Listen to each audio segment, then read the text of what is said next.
Lord, prepare me to be a sanctuary, pure and holy, tried and true. With thanksgiving, I'll be a living sanctuary for you. Let's get into an attitude of prayer. Wonderful Counselor, mighty God, everlasting Father, we truly thank you this morning for waking us up. Such a bright and beautiful morning, cool in the cool hills of Manchester. We give you thanks, Lord, giving us the opportunity to be here. Please forgive us where we have gone wrong. And as we prepare for the day's activities, we ask, Lord, that your Holy Spirit will tabernacle with us. Help, Lord, that whatever activities we do may be done to your name's honor and glory, but more so for sharing and helping these young students to be able to make right decisions as they move forward into their lives. Lord, we know that they are not confident, they are not sure at this point where they are. But if they give their lives to you, if they focus on what it is they want to do and what they feel they are comfortable with, then Lord, you will help them to do their best. Hear and answer our prayers, we pray, in Jesus' name. Thank you very much, Mrs. Robinson. So a big thank you again to you all for turning up this morning. Can you all turn to your neighbor? We're just going to say a little phrase. You look good. I wanted to say to your neighbors this morning that you look good. I can't see the boys telling the girls that they look good. Come on now. Girls, you can tell each other that you look good too, you know. You look good and you smell good. Is that true? And you're somewhere in the future and you're looking much better than you're looking right now. You believe that? Amen. Good morning, distinguished guests, alumni, past students, members of the wider community, teachers, students, sponsors, and friends. On behalf of the Cross Keys High School Alumni Association Limited, it is my greatest pleasure to welcome you to our Lunch and Learn program as we celebrate the 50th anniversary of Cross Keys High School. Today is a special occasion as we bring together past students from a variety of career paths and professions to share their journeys, experiences, and valuable lessons. Their success reflects the strong foundation they received at Cross Keys High School and serves as an inspiration to our current students and the wider community. As we celebrate this remarkable milestone, let us take pride in our school's rich legacy, honor those who have strengthened the bonds between our past students, the school, the wider community. Together, we can continue to inspire future generations to dream boldly, work diligently, and strive for excellence. I extend our sincere gratitude to our presenters, sponsors, volunteers, school administration, and everyone who contributed to making this event possible. Your support and commitment are greatly appreciated. We hope today's presentation, discussions, and networking opportunities will be informative, inspiring, and empowering for everyone in attendance. Welcome again and enjoy the program.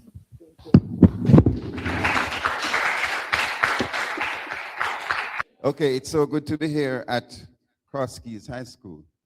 I actually remember when this school started, and it's celebrating 50 years, which means that I might even be more than 50. which is serious thing. But actually, remember, the school started in 1976. Yes, and I live just down the road in Grovetown, so I have siblings who came here, and I've been here many times. I even came here one time that if I tell you, you might judge me, so I don't.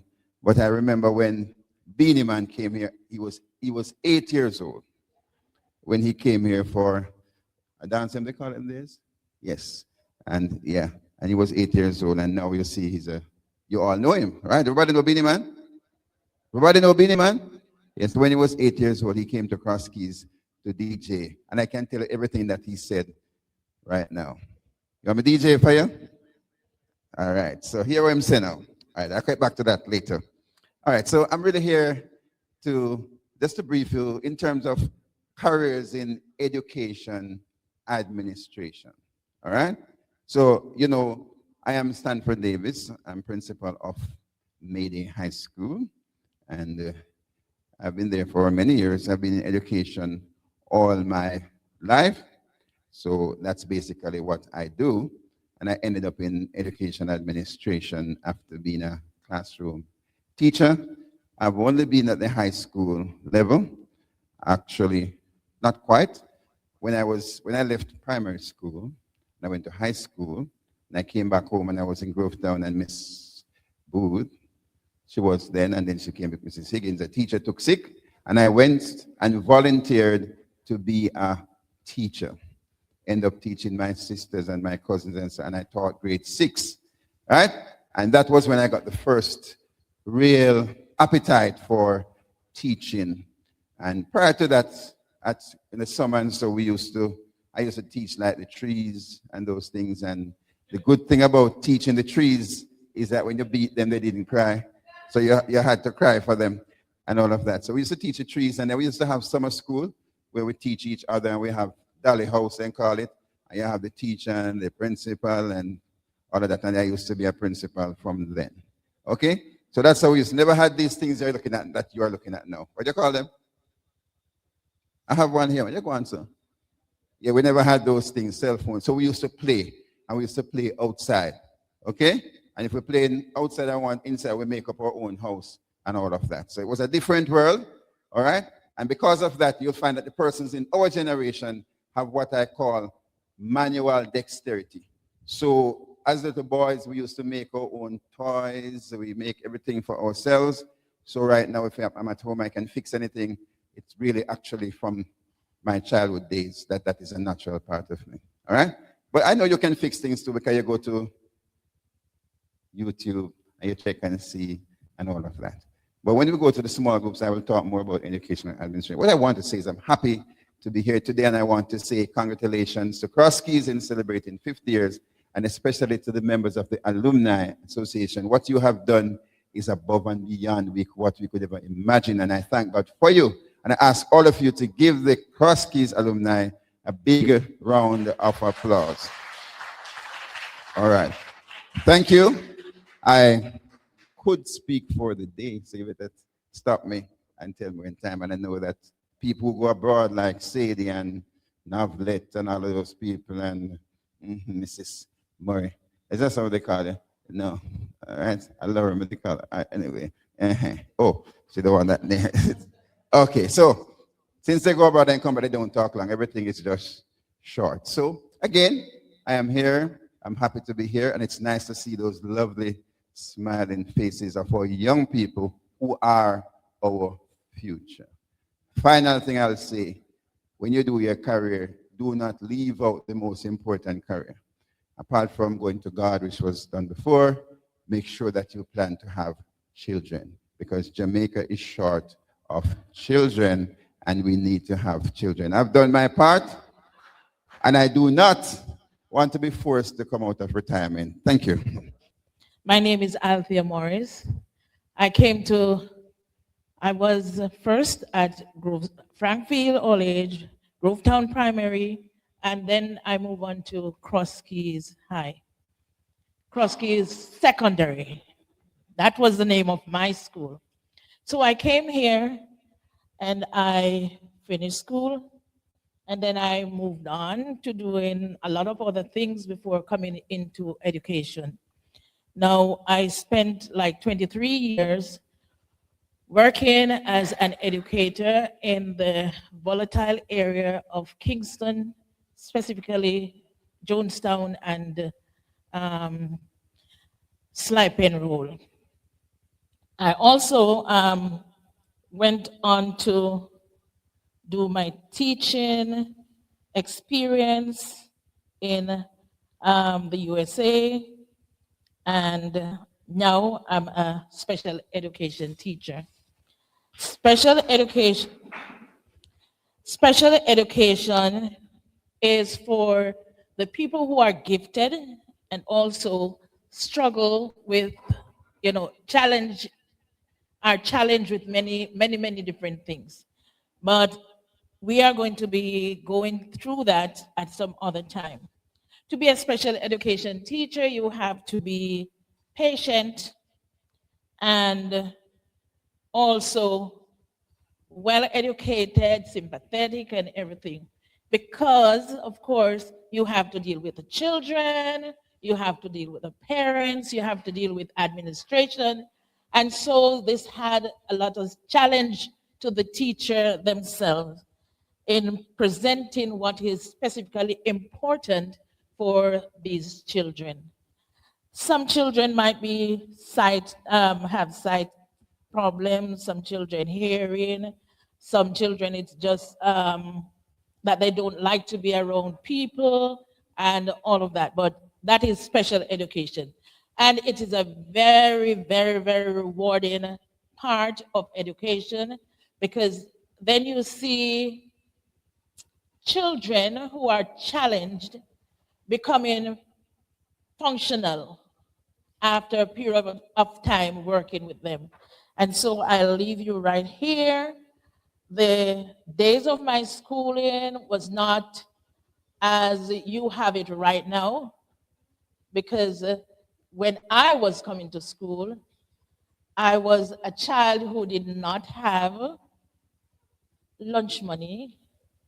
I did not have bus fare, but I walked all the way from a place named Java to Grovetown, and then to Warwick, Grovetown, Smithfield, wherever, to get to Cross Keys High School. We walked it every morning and every afternoon.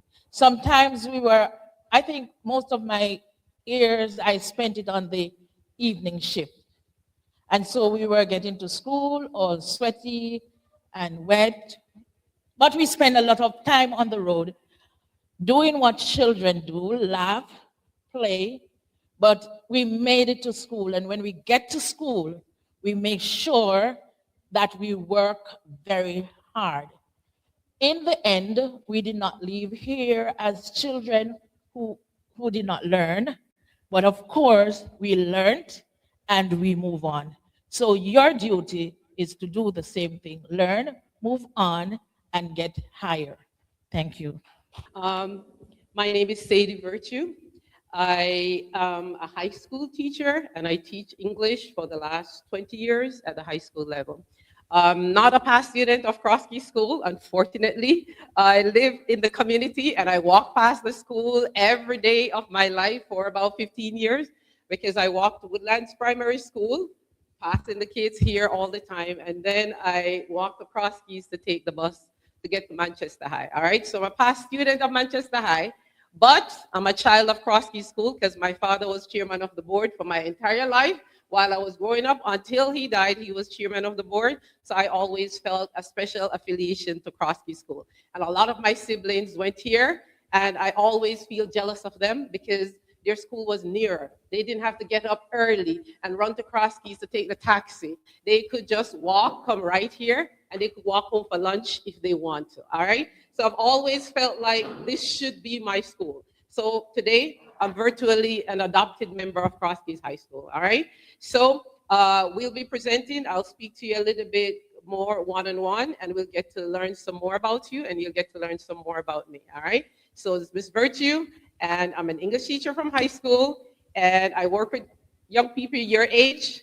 And so I know how difficult that is today for you to stay focused and for us to keep your attention. So we're going to do our best today to try to keep your attention. All right? Thank you for having us, and thank you guys for coming out today. Stand next to it because I'm short. Good morning, everyone. So my name is Nuria Rodney. I am from a place called St. Louis, Missouri in the United States, but both of my parents are Jamaicans. They're from Kingston. And so I came here this summer to spend the summer learning about my culture, learning about my country, because my ultimate goal is to move back here in the year 2028 and teach. Because I'm a teacher, I teach third grade in the United States, who are 9-year-olds and 8-year-olds. And I've been a teacher for the last, this will be my 4th year. So I've been a teacher for the last 3 years. And in my last 3 years in the classroom, I remember being exactly where you were and being a teenager, and not really knowing who I was or not knowing what I wanted to do, but knowing that I wanted to make a difference and knowing that I wanted to be important. And so it was very important to me that I use my education to do something that could help me be important to the world. And so when I walked into the classroom and I met all of the little lives that I ultimately ended up changing, and I get to change every day, I ultimately discovered my purpose. And so education is really important to me. It brought me people like this. This is my auntie, who is my auntie because my mom has been a teacher for years, and they met as young teachers together. Most of my dad is also a teacher. He's a professor at a university in the States. So my whole family is educators, and it was actually a fight. When I told my mommy I wanted to be a teacher, she was like, absolutely not. You're gonna be poor and depressed. And so I had to prove her wrong by not being poor or depressed. And so now I think I'm doing pretty well because I'm a teacher. I've been a teacher for a while, and I'm a teacher with some pretty impressive accolades that I'd love to share with you all when we start discussing together. So in addition to the fact that I remember what it was like to be a teenager, I also remember what it was like to be a student, and I love school and I love my teachers, but I was always really bored because someone was always talking to me or talking at me, and I wasn't being able to expand my mind. So in my teaching practices, I try to do the complete opposite. So today I'm gonna segue us into an icebreaker. And so the way that this icebreaker works is I have some sticky notes here. They have different colors on them. The colors are coordinated into groups that you will then go sit at when the icebreaker is over. So if you have a pink sticky note, you'll sit with everyone with a pink sticky note. If you have a yellow sticky note, you'll sit with everyone with a yellow sticky note. On the sticky notes is a word. You're not gonna read it. When we hand you a sticky note, don't read it. I want you to take it and I want you to put it on your back, or I want you to put it on your forehead, but put it somewhere you can't read it, okay? Show me a thumbs up if you got me. Okay, perfect. So you're gonna put it either on your back or your forehead, and then you're going to walk around the room and you're gonna stand in front of someone, hopefully someone with a different color than you, and they're going to try to describe to you the thing that is either on your forehead or your back. So if I had the sun on my forehead, give me some describing words to describe the sun. Hot, yes. I can't hear you. Bright, okay, what else? Shiny, okay, what else? Okay, amazing. Bright, shiny, yellow. And then I go, oh my gosh, I'm the sun. And so now that I know I'm the sun, I have to go and find my partner. What do we think the partner to the sun would be? Okay, so then I'd have to go find the person who has the moon. But if that person doesn't know that they're the moon, I have to explain to them what they are so they can figure it out. And then once the pair of us have discovered what we are, we'll go sit at a table with our group of colors. Does that make sense? Okay, so now we're gonna hand you your sticky notes. As soon as you have a sticky note, you can stand up. And then when you see somebody else who has a sticky note, you can go find them and start the activity. I have my notes on my phone. I'm not texting. I'm looking, I made notes on my phone because I left my computer. So let me just bring it up. My name is Virtue. Okay, very good. And which grade level do I teach? I teach subject English at which grade level? High school. Okay, very good. You guys are paying attention. All right, good. So I was explaining to the students at the back that one of the most important thing about a career pathway is that you have to learn to pay attention. If you're not paying attention, something is going to miss you. And you're going to miss an important information and it's not going to get you. But I want to find out a little bit more about you. So I'm going to give you a card. It doesn't matter what color. You didn't use your pink cards? So you can pass them out then. And I'm going to ask you to answer this about yourself. Thank you. You need a card. Do you have a pen, sweetie? Okay, good. All right. What happened, hon? Cards? No, it doesn't matter what color. We have them. All right. So I'm going to ask you because I want to learn a little bit more about you and see how I can help you with your education. So right now, I'm going to let you write and then I'm going to let you talk a little bit. So Do you prefer working one-on-one, like with just one person, or do you prefer working in small groups? So if you prefer to work by yourself or just with one other person, you can just write one-on-one. If you prefer to work with like 3 or 4 people, write small groups. Or do you prefer to lead, like you want to be the one who is leading the group? Which one? So do you prefer to work one-on-one? Do you prefer to work in a small group? Or do you prefer to lead the group? Write which one? Because that's telling me about you. Make sure your name is on your paper, please. Write your name at the top of the paper because that's how we learn about you. Write your name, hon. So you okay, one-on-one? Okay, very good. And just write the answer that applied to you. All right? Second question. Still writing. Okay, so it's either one-on-one in small groups or I prefer to be in charge. I prefer to lead. All right? Second question. What skills do you have right now? Like maybe patience, like I'm a very patient person. Public speaking, you like to speak in front of another group. Creativity, I'm very creative. I can draw, I can make artwork. What skills do you have right now that would fit in education?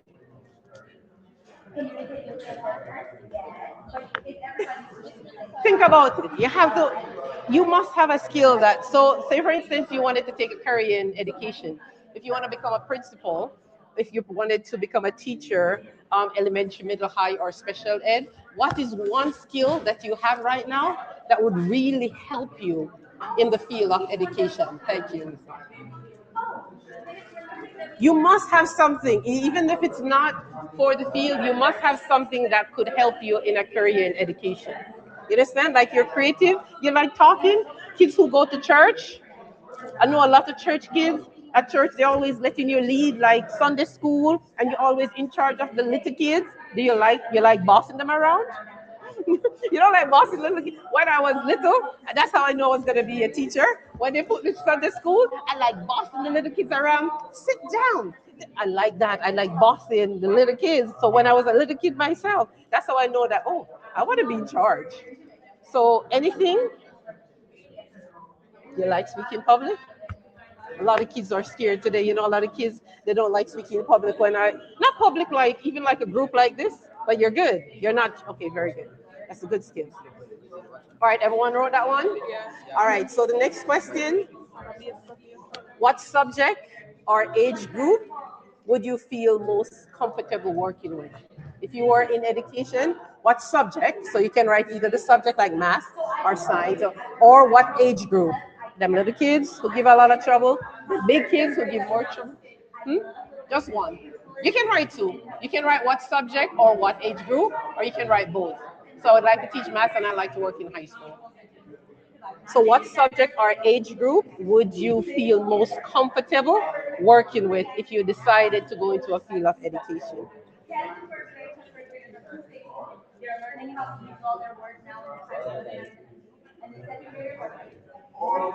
All right. So now that you have answered the question, I want you guys to share a little. Now, sometimes when we share with the whole group, it takes too long to get to everyone. So I'm going to split this little group again. So you guys from, I like to know kids' names. So Nathaniel, they call you Nathan or they call you Nathaniel?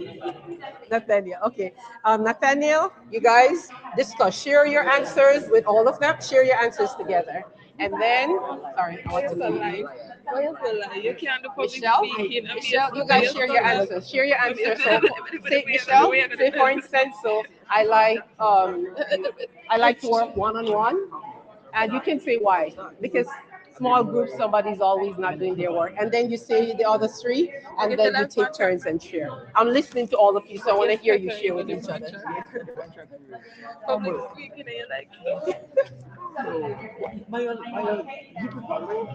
yes, prefer. So did you guys share? So you share, talk, like I like working one-on-one because, and then you do the next one and the next one, and then you move on. You understand? So you should hear a little bit more about each other. Alright, so Russian, why you like work one-on-one? Why you like work one-on-one? Be honest. Well, I did visual. Alright, leader. Good questioning. Yes, tell us, why do you like working in small groups? Because with people, they always will learn. Okay, more heads, two heads are better than one. The more people you have in the group, the more you can learn from each other. All right. So that's a good. If you want to take a job in education, that's really good because there's too much work for one person to do. So if you can distribute it amongst each other, you get the job done, but you only have to do a portion of it. You understand? But next thing, if small Remember the microphone? miss, No, no, no. It's just because he's recording it, he wants to hear. Okay. so let it go now. Yes. Miss, like small groups. Uh-huh. Sometimes the workload isn't equal, miss. So it would Yes. make sense sometimes. Okay, good. So what's the solution to that? Any one of you provide? That's true. That's exactly true in small groups. Some people always end up doing way more work than others. But what would be a creative solution to that? Who? Okay, good. Hear that? Why a reasonable leader would help? Because, like, they can distribute the work evenly. Mhm. Yes. Yes, you see. So if you let kids decide and you're the worker, they just sit back and let you do the work and they put their name on it. But she's correct. If you have a reasonable leader, you have to. And then if you're going to be a teacher in the classroom, you have to be that reasonable leader, and you have to know that the students will put all the work on one student. So the teacher has to be the one who says, okay, no, we're going to make sure you're responsible for A, you're responsible for B, C, D, E, and if you don't do your portion, you're not going to get a grade. Now, be honest, would you tell on your friend if they don't do the work? No, no. See? No, see? That's the problem. You switch now. You change now. So one people would tell, but you would help cover up for your friend. Of course. So remember, education means that if you're going to change things, if you allow things to continue being the same way, you're not going to be able to change society. So you have to. It's not you getting them in trouble, but you have to hold them accountable. So it's not fair for you to get the grade. And I All right. opportunity can talk to them. If you talk to them, and I say no change. Yes. All right. Continue sharing the others. Let me hear from these guys. Okay. So how did it go? Who are the people who like working one on one? Three of you? Why? Oh, the microphone. Can I hear? Okay. Tell me, you guys like working one on one. Why? I love to work one on one because mostly when I work in groups, some of my classmates or students don't want to do their work. Okay. Mostly. That's what they were just saying over here. They were saying the same thing, that the kids don't do their work. Okay, good. That's true. So we were just trying to see what's a solution if the kids don't do their work. If your classmates don't do their work, what's a creative way that you can solve that problem? I can either help them finish with it, or if they don't want to do it, either I can call other classmates to help finish it. Okay, good. But what about the teacher in the classroom? Are you going to tell the teacher? Yes. Yeah, so because sometimes on your own you can't solve all the problems. Remember, you're learning, so you may ask the teacher to help intervene. It's not snitching on your friend, but you have to say, Miss, you know, so and so. I said, Yes, yes, yes. He's recording. He wants to hear what you're saying. Miss, as I was saying, it's better working by yourself. Miss, because some of the time the students they don't want to work, and it's like you're forcing them to do it when Yes. you literally want the grade. Yes. You understand what I'm saying? Yeah, yes. Tell us why. Miss one put small group because we can share my burden. Yes. So we can come I together believe- and share the burden. Yes. And put small group. Because it's a lot of work to do all the time. So small groups are useful, but the criticism is correct. A lot of people don't like to do their portion. So, but remember, like if you're interested in a career in education, if you're going to be like, I'm a teacher, I see this in the classroom all the time. I'll give them group work, and the kids will say, Miss, Brianna didn't do anything. And then they want to put their name on it when they're done because they want to get the points. And they didn't do it. Yeah, exactly. So you have to find create. But I said to the kids, it's your group. You have to decide, what do you want me to do with Brianna? Do you want me to give her a 0? Or do you want me to give her a different assignment to her to do by herself? Or do you want me to give all of you a second chance for you to do another group work and you work together? So remember, careers in education is about finding solutions to problems. So even if you're a teacher, there's always going to be a problem. If you're working by yourself, too much work, you didn't finish on time, the deadline passed, so this teacher may still have to give you extended time. So if you're interested in a career in education, the important thing is that you learn to be flexible and that you realize that problems are always going to arise. But what skill do you have that will help you solve it? You understand? Because we don't want to dismiss Brianna. Brianna may be the kid who don't like doing the work, but maybe Brianna is a good speaker. So she didn't do any work. So we say, since you didn't do any of the work and you like to talk so much, you're going to present and make us look good as a team. Because some kids excel at different things.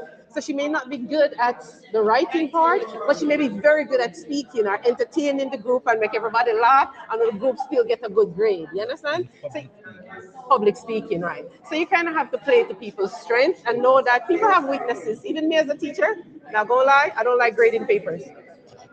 I'm a teacher and I don't like grading, but we play to our strength. I know I have to. So sometimes I put the kids in group and say, we're gonna grade it together. It's cheating. It's not a little bit of cheating, but I get it graded. You understand? What happened? What happened? Oh, okay. So where's the mic? We have it over here. But be careful. That's why I want to stay on topic. But that's all I'm saying. All right, so guys, so let's come back together. So if you're interested in a field in education, think about your personal skills. Think about the things that you like to do. And think about how you can start using that now to become a teacher. If you like working with groups, you may like being in charge as well, because somebody in the group has to be the leader. How many people like working with small kids? With elementary? One person? Two? Okay, you like the little ones? Little ones are fun, but Lord, they give you a lot of work to do. No, how many people want to work with high school kids? You are high school kids, you don't want to work with yourself? Why not? Why?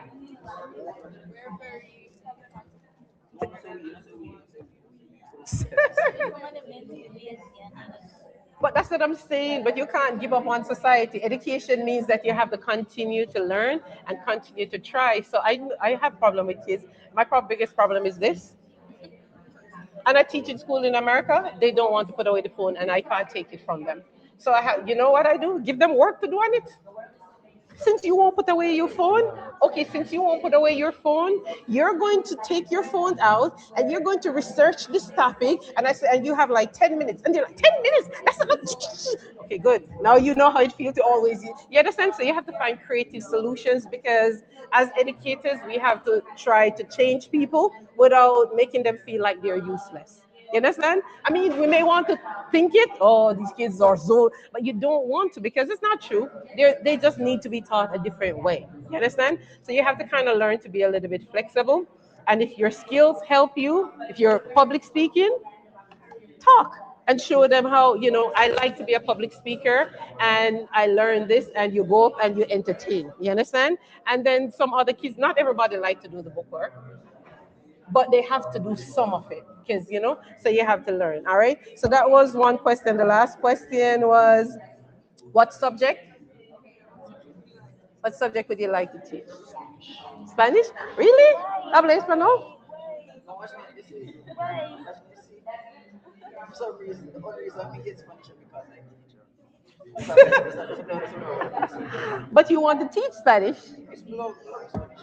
Okay. ¿Por qué? ¿Por qué? But you want to be a Spanish teacher. Guys, you cannot wait until you're adults to start working on your skill. You have to start now. All right? Okay. So we need to turn? Okay. All right. Good. So, guys, it was fun talking to you. It was fun talking to you. But all I'm saying is there are always going to be a lot of problems. You understand? But you have to just learn to roll with it and know that there is a solution. So the teacher is bad. You can go on these apps now and learn Spanish on your apps, because that's what I do. I go on and I say things. How do you say so and so in Spanish? And it tells me. I repeat it and it shows me that I repeat it correctly. So use your phone, since you're always on it, use it to help you. You understand? So don't give up on your goals. Don't give up on what you want. Remember, your personal skills, is better to use your personal skills to advance in your career. Don't work for the money. Work for the thing you like. You like public speaking. You like coding. You work on the things that you like. All right? Fair enough? All right, good. All right, thank you for hearing me out. I talk too much, but Right. So think about it. In terms of administration, what are some of the things you see in schools? Tell me, instead of me talking, tell me some of the things that you know about in education and some of the careers in your school, in your present school. Tell me somebody who you know is an administrator. Miss Bradford, she's a teacher of a whole lot of subjects, like office admin, customer service, all of it. Oh, that's business teacher, but does she do any kind of administration? I know every teacher is an administrator because they have to administer their class. But is she in charge? Is she a grade supervisor? Is she a HOD? All right. So that's one. Head of department is the administrator. And then you have the next one that is in charge of your grade level. What do you call them? At your school, they call them supervisor at your school, right? And some school call them coordinator. Grade coordinator. Right, so Krosky is a coordinator, Mayday is a supervisor.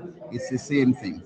All right. So you have careers that you are in charge. So those are really in charge of what I call supervisor horizontal. You know why I call it horizontal? Because it goes across classes. It's all like grade seven. So grade 7 that's horizontal. Then the HODs is vertical because the subject goes right through the school. See the difference? All right. So you learn something today, horizontal and vertical. You know in other ways, but yeah. All right. Any other person have administrated in the school? Anybody else apart from the HOD? Oh yes, the principal. All right. Yeah, the principal and the next person that assists the principal. What they call them? Vice principal. All right. And you have people who like guidance counselors, so they also do administration. You have the office people too, the bursars and so.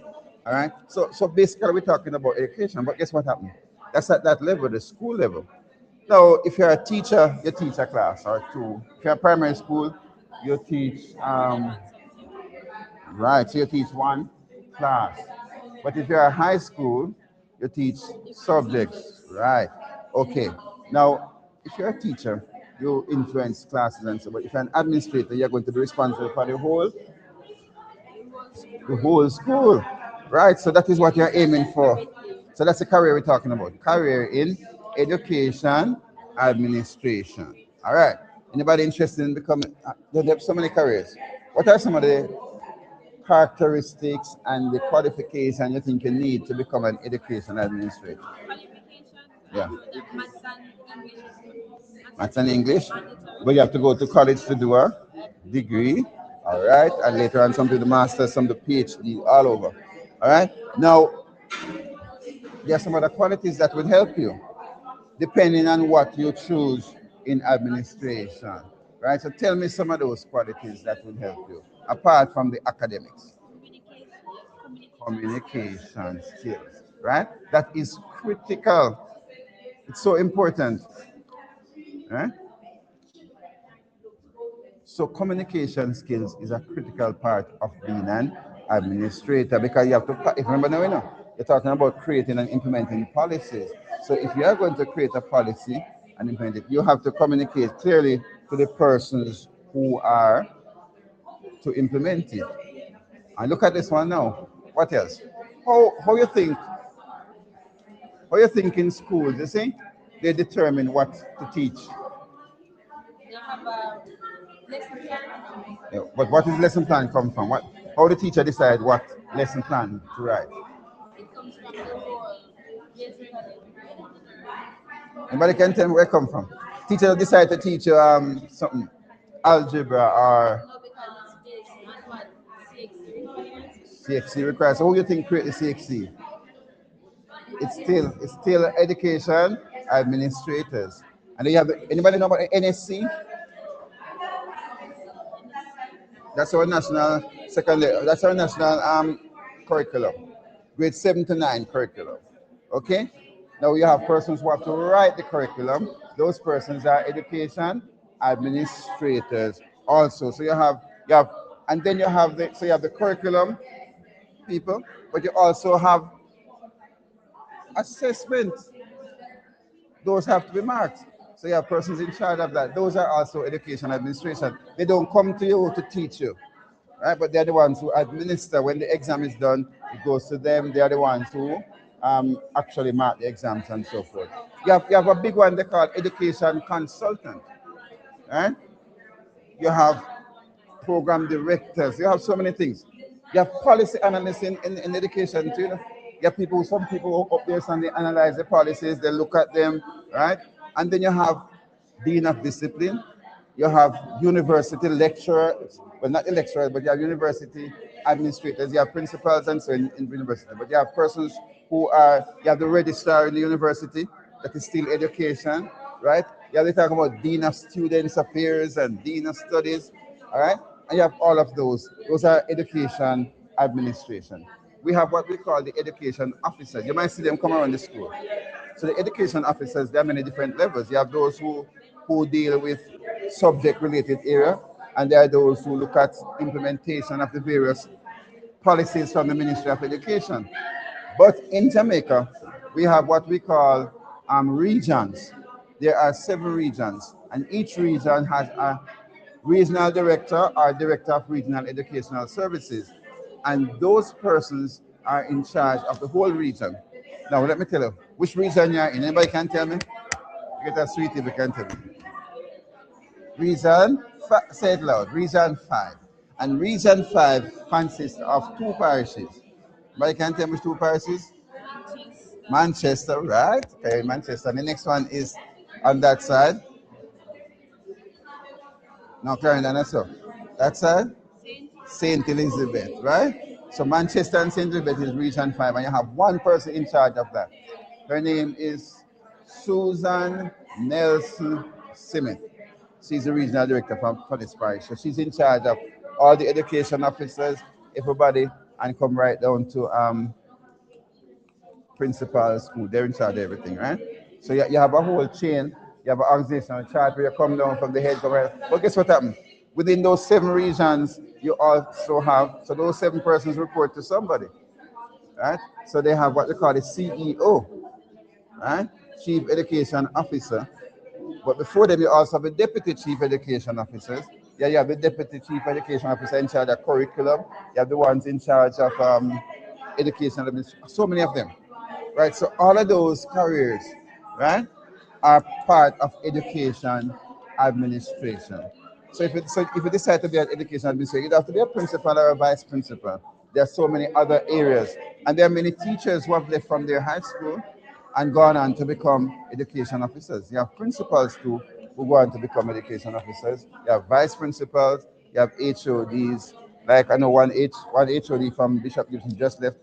She's a business, in charge of business, and she's gone to ministry now to be in charge of the region for business, so in charge of the business teachers from all the regions. So she'll be in charge of the HODs.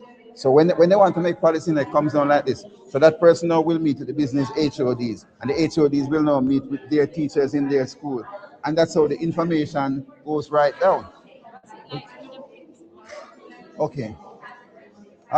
Very good question. Well, from the day I was going to college, I read a book that I'm becoming a principal. So I wanted to be a principal for a long time, even though I became a principal by coincidence initially. All right, but being a principal is it's a very rewarding job, but it can also be a very lonely job. And you know it's difficult because you come to school every day and you see what happened. There's a story told of a gentleman who was in his bed and said to his mother, "Mommy, I do not want to go to school today." She said, "Why?" She said, "Well, the teachers don't like me, the parents don't like me, the ministry don't like me, right? Nobody at school like me. So why should I go?" And the mother said, "For 1, you are 42 years old, and 2, you are the principal." So that's why you have to go. So the principal job is a difficult job. And because you have to implement policies, people might not necessarily like what you do. There was a primary school like yours, the prep school, the children were playing. I'm going to show you. They were playing like this. These are the children playing together. And there's one student over here, so. And somebody came and there's one person here, so. All right, so they're playing now, and they ask, "What are you playing?" Say, "We are the students, and this is the teacher." Right? And we're playing. So what happened to the one over corner not doing anything? Say, "Oh, that's the principal." right? Because there are some persons who also believe that a principal don't do anything, right? So that's the position of a principal. But guess what happens now? When things go bad in your school, principal get blamed. But when things go good, you get the praise just the same. For example, now I'm going to get some praise. So they have two students here. Those two little nitwits. That one, the next one, and this one. Right, so you know what happened to them? Why I have to leave early? No, they. You probably, I don't know if you heard, but they have been. Let me say it slowly. They are part of the Jamaica under 19 female cricket team. And they will be going to Savannah today. On the 6th, they'll be going off one of those. Which island you're going to go? Sorry. Huh? They will be going to Antigua to represent Jamaica. And that one, well, she is the vice captain of the Jamaica under 19 cricket team. So I take that praise. All right? But then there are some others who fight in Mandeville, and I still have to take that blame. So you see, being a principal, it's rewarding, but it's also challenging. But if you were to ask me again, if I was to do it all over again, would I be a principal still? The answer would be yes, yes, yes, because I love being a principal. I don't know if I'm a good principal, but I love being a principal. They'll tell you if I'm a good principal, or they might not want to talk. They want to embarrass me in front of you, right? But if I get a chance, that's what I love to do. All right. Well, to be honest with you, when it comes to communication, when I was growing up, I was very, probably still is, very shy, so I never really spoke much. But I used to observe a lot. Right? Okay, like now, I can talk a lot, as they will tell you, like in devotion and so forth. So, like to communicate with parents and students and so, to me, it's quite easy, especially to the students, the ones who give trouble, and all of them. I communicate with them, right? And I can talk to students, and yeah, that's probably the easy. All right, let me tell you, the most rewarding part of my job is communicating with my students. I don't get enough time to that, but that's what I love the most. My students. That's what I live for, my students. And when my students do well, the feeling that you get cannot be compared to anything. I was at the police station, boy. I was at the, as a boy, I couldn't say. So I was at the police station one day. A student got in trouble, right? A student got in trouble and I was at the police station. I was so depressed, to say that yeah, I'm have to be at the station because, and you know what happened? Somebody walked up to me. And you know that one of my past students, and you know where he came, he was back in Jamaica holiday. You know where he is? He's in China studying medicine to become a doctor. Right away, he just revived me and said, that's how life is, the life of a principal. Today you're up, same day. So the real joy of a principal is when your students do well. That is it. That's the bottom line. Everything else you do is because you want them to do well. But the second part of that also.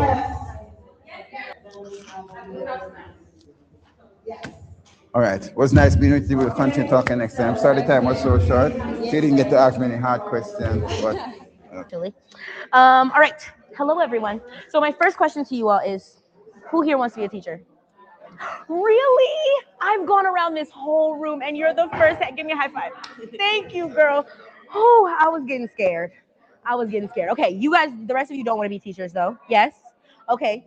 Let me hear why not. What are some things that come up?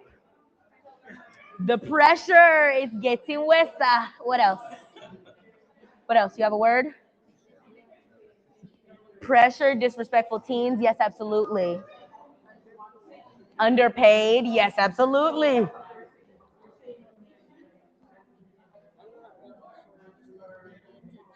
Okay, but why not? Like, what? It doesn't have to be anything super specific, but it's like, I don't know, I don't want to wake up that early. Honestly, because I didn't really want to teach children. They're kind of like annoying sometimes. Okay, that's real. Yes, you do want to be a teacher. So hold that 1 second.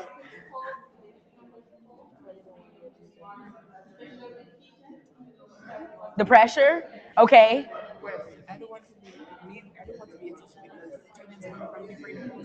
Yes. Yep. Exactly. Okay, those are all actually very valid reasons, and those are, yes. You have a whole list? Tell me the whole list. Just keep going.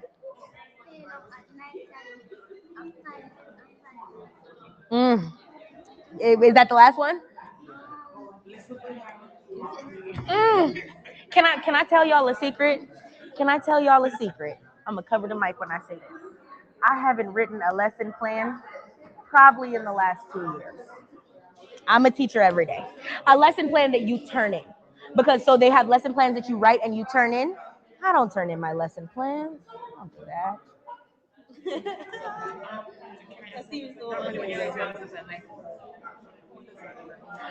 So okay, so here's the reason I don't turn in my lesson plans, right? So so we have what's called public school districts and private school districts. In public school districts, they try to watch you. That's a part of the pressure. They try to overwatch you and over police you to make sure you're doing what's right so they can go tell the government. Yes? So we have a lesson plan template. And the reason I don't do it is because it's like 10 pages long. And it's kind of just a bunch of foolishness. It's like, if little Timmy said this on a Tuesday, how would you respond to little Timmy? And then I have to plan how I'm going to respond to little Timmy, right? So I've not done that. And I haven't done that. And I also haven't gotten in trouble for it because they don't really check. So a part of teaching is managing the things that they make you do, but you don't really need to do. They're just trying to complicate and stress your life. Yes. So all the things that I know are extra stresses in my life, I just don't do them. And I just smile and I go, yes. And I sit in the meetings and they're like, oh, Miss Rodney, did you? I go, oh, yes, of course I did. And I know I didn't do anything. But when I lesson plan, first of all, I talk to AI. I say, hey, Google Gemini, hey, ChatGPT, this is the idea that I have in my head, right? This is what I want my students to know. These are our goals and our standards. This is what the objective of the lesson is. Give me a lesson plan. And so AI will give me like the basic lesson plan, and then I go back inside of the AI and I edit it to my perfect standards. And so ideally when not only do I reword it to my own words, but so like now everybody's using AI and then when you write an essay with AI, you have to go back and you got to put in like the human words so that nobody knows that AI wrote it. I don't have to do that because nobody's checking my essay. I will go in and put my actual ideas. So for me, talking to AI is kind of like talking with like a friend or like bouncing ideas off of a friend. And then I take those basic ideas and then I put into them like my specific set of students. Like you said, every student comes from a different household. So I know I have Timmy, who might have foster parents, and he might have foster parents who are a different race from him. So if I'm teaching a lesson about culture and classroom integration and the importance of sharing your culture, I know that I have to be mindful of people who are living in a different culture than they were born inside of. AI doesn't know that for me. So then I have to go in and I have to fill in those details for myself, right? So that's how I lesson plan. And then that's the lesson plan I ultimately use. And so when they ask me, well, Miss Rodney, why is your lesson plan folder empty? I can say, I have all the lesson plans. They're just not in the format you want them to be in. And then they'll go, okay, well, you can just give me what you have. And then I'll send them what I have, So yes, but we were talking, okay, so we shared the reasons we don't want to be teachers. My follow-up question to you is, what do you want to do? I want to become a nail nurse, teacher, or do culinary arts. Okay, nursing or culinary arts, amazing. What do you want to do? You said what? Nurse, amazing. What do you want to do? Teacher. Thank you. What do you want to do? I want to either do netball or be a nurse. Do netball or be a nurse. Okay, professional athlete or be a nurse. Amazing. What do you want to do? A nurse, amazing.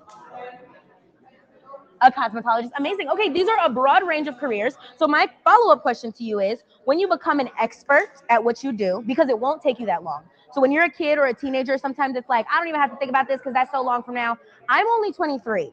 So your life moves really, really fast, right? So you will be an expert at whatever you decide your career is, probably within 5 or 6 years of doing it. When you become an expert inside of those 5 or 6 years, what can you do next? Exactly, Miss Lashes. I know. Why are you telling me, Miss Nails? I know. Did you do your nails and your lashes yourself? Okay. Did you do her lashes too, or did you do your lashes? So if you're already an expert, what's the next step? Okay, so we're starting a business. Yes, absolutely. And when your business busts and everybody's coming to you, and is it going to be lashes or nails? Lashed by Nikayla. Slayed by Nikayla. Okay, so when we get slayed by Nikayla, what does Miss Slayed by Nikayla do after she has her business? She has her staff. So Miss Nikayla doesn't have to come in every day to do her work now, right? She has the people who work for her who can do it for her. So she can sit at home, and she's sitting at home and she's bored because it's nice that I have all of this money and all of this wealth and all of these people to work for me. But how do I expand myself? How can I expand myself?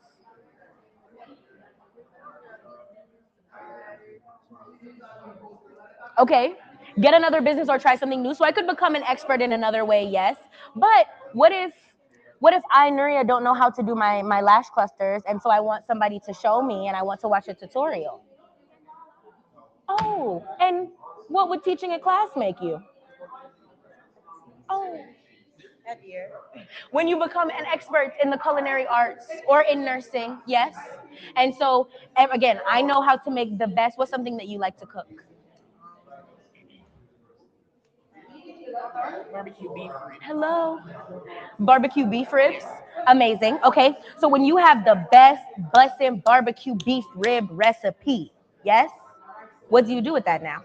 You have to teach someone else to yes, it's a skill for me to teach. Interesting, interesting, interesting. When you become a pro netballer, yes, and you want to be able to be a representation of young black girls playing netball professionally, yes, how do you get that information to other people? Oh, interesting. So it's almost like when you become an expert at what you do, you ultimately teach it, yes? Because when you have expertise, when you're an expert at something, it makes you valuable to other people. And living in a world where we have social media at our fingertips, right? And we have so many problems. There's so many problems about race, about gender, about identity. There's all these problems about all these things, right? And I know personally, I want to make the world a better place for people who have the same problems as me. I'm ultimately going to go take my expertise and use it to make the world a better place, yes? And I do that by interesting, interesting, interesting, interesting. So teaching doesn't have to be working with people's bad breath pick me every single day and they just don't know how to act and they just are yelling at me and fussing at me and standing on tables. I can just when that teaching no longer suits me, I can get up and go teach something else. So because I've been a teacher for a while, I can go teach other people how to be teachers. Can't I? Can't I? I also have, because I teach, so I work after school with after school programs. I direct musicals for little kids. I stage manage musicals. I do costume design. I do so all the things that I love: makeup, fashion. I swim. I teach swim classes. All the things that I love, all the things that are my hobbies, eventually become things that I can teach as well because I'm an expert at them. And so then I go and teach them. And so then when I direct my shows and I teach my students swim and I get to point at the stage and say, oh, we did the Wiz. Oh, those are the silver slippers that I personally decorated, that I personally designed, right? I'm getting to put all of my skills together and I'm getting to teach while I do it. So then when I'm tired of working in the classroom every day with somebody's kids, I can go take my expertise from the years of teaching and I can go put it into practice in teaching in another way.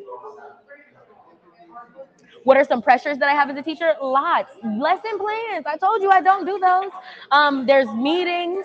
There's meetings all the time. So the biggest pressure is planning something out, and then your day does not go the way that you think it does. A lot of people think it's the kids. It's not. When you are a teacher in the way that I am, you are used to work. You want to work with kids. So I'm prepared for whatever the kids have for me. The biggest pressure is, yes. So I don't work with teenagers because I look like a teenager and it's very hard for me to command respect from teenagers sometimes. But even the most disrespectful of teenagers will interact with me differently just because of the energy that I bring to the room, right? So I hope that in this conversation, I've helped you guys feel validated as human beings because that's my goal. I want you guys to leave here knowing you're not kids to me. You're not teenagers. Whether you're disrespectful to your teacher over there, disrespectful to your mom down there, you're human beings. You have goals, you have dreams, you have aspirations, you have emotions. So if I come in the room knowing that and I'm already ready to address those with you, then the disrespect is going to fall to the wayside. Because I've been disrespectful. Raise your hand if you've been disrespectful before. I've been disrespectful. I was disrespectful yesterday. I had to call somebody and I had to cuss her out. Sometimes you have to get disrespectful in life, yes? But the disrespect is only a symptom of something else, right? So I'm annoyed, I'm irritated, I'm frustrated. I don't have the resources that I need. I don't have the support that I need. If I, the teacher walking in the classroom, know that I have a bunch of students who will come from backgrounds like those, I'm already ready to address those deficits so that the disrespect doesn't come. And when it comes, get out. Just leave. Yeah, I don't. It's not that hard because why would I continue to stress myself trying to manage your disrespectful behavior when you have two legs and you can just walk away and you can come back. It's not get out and never come back. But even my kids, my third graders now, when they have big, oh, Miss Rodney, I hate you. I hate the school. I want to go home. I hate it here. Well, go. Goodbye. And then they always come back. Exactly, exactly. So that's when you come into the space and you articulate to them like, this is my life already. I already have the degree. Wonderful. My students, I have a group of students from 2 years ago. I always told them I got the degree. So when they started arguing with me, I'd be like, yeah, okay, but I have the degree though. So you're kind of wasting your time because you still have to come here tomorrow to pass the 3rd grade. I did that like 10 years ago. So who wins here? Me, yes? Yes or no? I am the winner in this situation. When you confront children with realities like those, they're like, "Oh wait, no, you're right. You do have the degree." Like you're gagged. Like you have to come back. You have to come back here tomorrow. I don't. I could take the day off. This is my job. You could irritate me so much that I don't come back tomorrow. And I wouldn't lose any sleep. I'd still get paid. Sick days are paid leave. Vacation time is paid leave. So I'll get paid tomorrow whether I come or not. You won't get anything. So when you manage them like that, the disrespect kind of falls apart because it's like, well, I kind of can't really be disrespectful to you because what would be the point? Because I do have to come back here tomorrow. The vibe in Negril is casual, so we call Negril the capital of casual. It's about laid back. It's the postcard tourism. The Rastaman with the marijuana in his mouth, under the palm tree with a hammock. We call Negril beach bum paradise. Montego Bay, on the other hand, is the complete resort. Again, very intangible product, very experiential. This is the complete resort area, or so we say. It has the all-inclusive hotels, highest concentration of the all-inclusive hotels. It has heritage tourism, many different great houses. It has some rivers. It has some adventure. It has some nightlife. You can party in Mobe. You can go on the hip strip. You can go shopping. So we say it's complete. Complete meaning, can you give me another word for complete? Tell me again. He said whole, excellent. Somebody else said another word. Finished, wonderful. And I like these words, whole and finished, because they're how we describe Montego Bay. Montego Bay is the hub of tourism in Jamaica and the Caribbean. It is really considered a finished product. It is well curated, organized. Some may say it's the textbook tourism area for the Caribbean. East of Montego Bay Resort area, we have the Ocho Rios Resort area. This includes all of St. Anne, as well as Boscobel and Stewart Town in St. Mary. So the Ocho Rios Resort area is not just Ochi, capital of St. Anne. It's all of the parish of St. Anne and a little bit of Boscobel and Stewart Town in St. Mary. Now, Ocho Rios is the centerpiece of Jamaica. And we call it the centerpiece of Jamaica because that's the vibe you get. It has the flora and the fauna. It has all the rivers, the waterfalls. Ocho Rios is beautiful. My mother can tell you that I went to Ochi for the first time, or one of the first times when I was leaving grade 6. And after GSAT, they took us on a trip up to Shaw Park. Shaw Park is a flower forest. It is so beautiful. And when I came home, I told Mom, that's where I want to live when I grow up. I'm going to go and I'm going to live among all the beautiful flowers in St. Anne. It was so pretty. It's a centerpiece. So it's a centerpiece not only because it is so attractive to your eyes, but also because it is very north central Jamaica. Everything connects in Ochi. You're an hour from there to Kingston, another hour and a half to Mobe, and then 2 hours from Ochi into Port Antonio. It's very centrally located for the North Coast. For the east of Ochi, we have Port Antonio. The tagline we use for Port Antonio is naturally. And it's naturally because Port Antonio is one of the most untouched areas on the island. So you can go to the Blue Lagoon, maybe next year when they've sorted out their legal issues. You can go to the Blue Lagoon and experience an untouched space. You can go to Reach Falls, Somerset Falls. You can have the most casual experience ever, but still be a paying visitor to the island without the curated bureaucracy that is often associated with the tourism product in Montego Bay. Let me explain. When I'm in Mobe and I have a server or a waiter come up to me, they're gonna smile, they're gonna give me the best service, but it's a little bit fake, you understand? Like, they're doing their job. They're smiling because it's a part of what they're supposed to do, the job description. On the other hand, when you're in Port Antonio, it's the natural Jamaican hospitality, because Jamaican people, we are hospitable, we are kind, we're always smiling and doing the most, right? So that is Port Antonio, naturally, very casual. It's the kind of place where you don't need a room key to check into your room.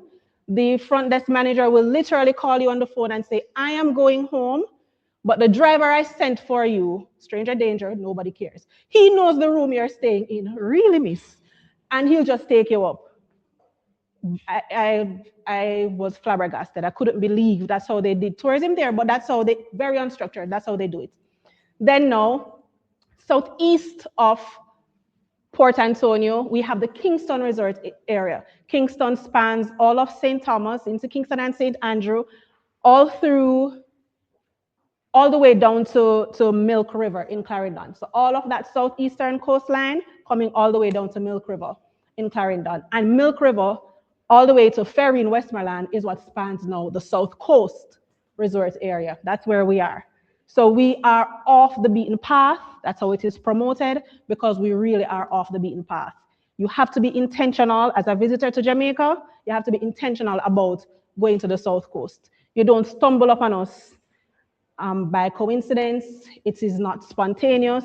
It is really an intentional desire to come here that will get you to the South Coast. So just to do that brief introduction into what the tourism product in Jamaica looks like, into how it is promoted, so that it will make more sense when I talk about the different careers, the different fields, and how you can engage tourism.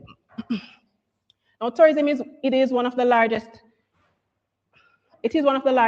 industries on the island, and we get about 30% of our GDP through tourism. That means when our bosses are on us to do our job, they tell us things like, the teachers haven't been paid, you have to go out there and work.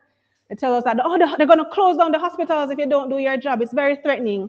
It's very threatening, and maybe someone should talk to them.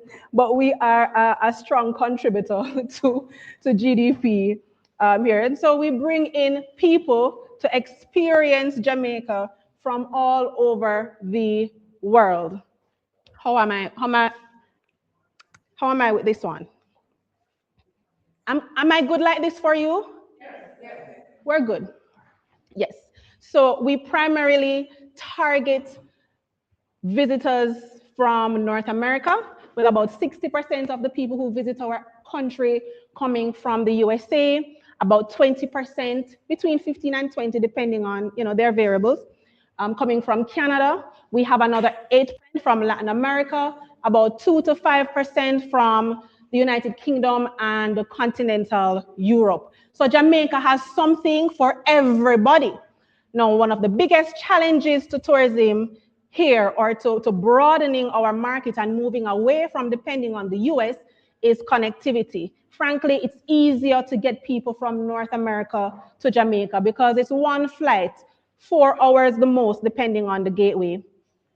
To get you involved in tourism-related activities, we have tourism action clubs, and I'm sure you will learn more about that after today, and that will be your first step in engaging the tourism industry, in going out on trips, on excursions to see the tourism product, and also in being a part of the process with the Junior Minister competition and the other activities that are available for your inclusion, like the Global Travel and Tourism Partnership. All of that is facilitated by the Tourism Awareness Unit at the Jamaica Tourist Board.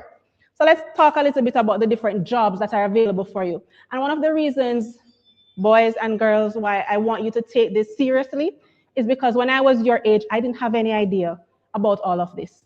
There are so many things you can do in the tourism industry, which is where the opportunities are, that you cannot do in another industry in Jamaica. The other space for it on the island, it literally just does not exist.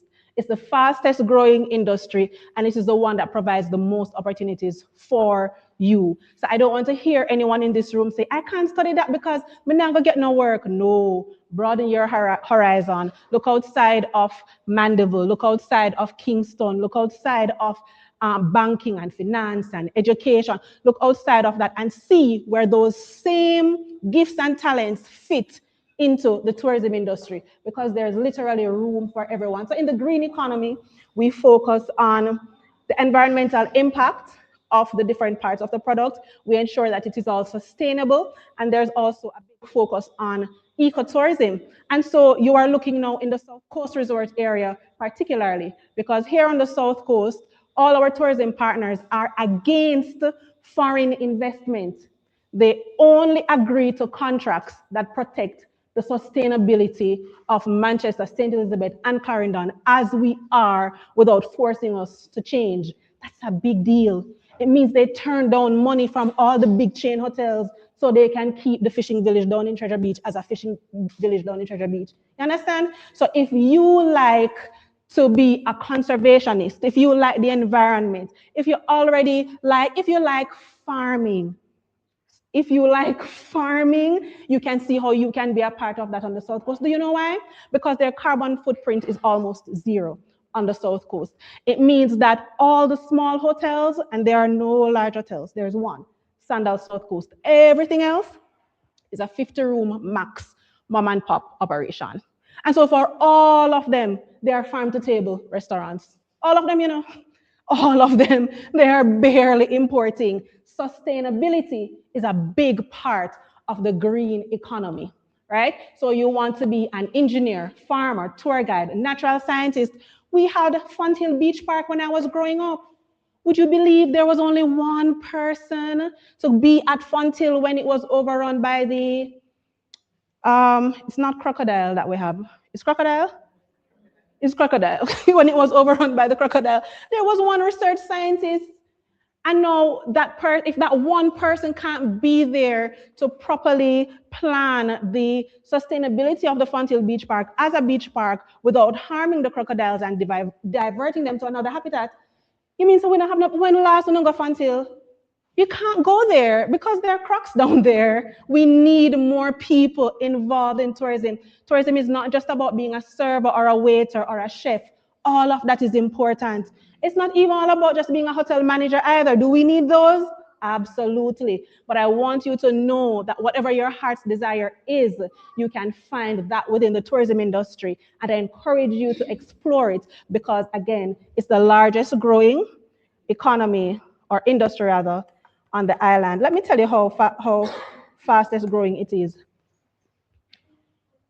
By 2027, by April, we'll have about 1,500 to 2,000 new rooms on the island. That's a big deal, you know.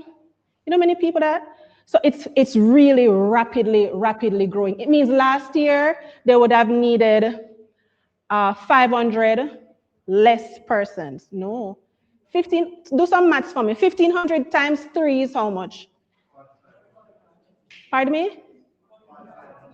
Right. And so if it is 1,500 rooms, it's 4,500 jobs.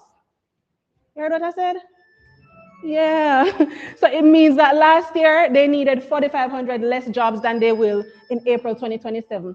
And so we see the options there for the green economy. The white economy is about medical tourism. Are you guys on TikTok? No. Stop telling lie. You see people going to DR to do their BBL, amen? And their teeth, amen? And they go to Turkey for the hair transplant, right? You know, they come to Jamaica to do that as well?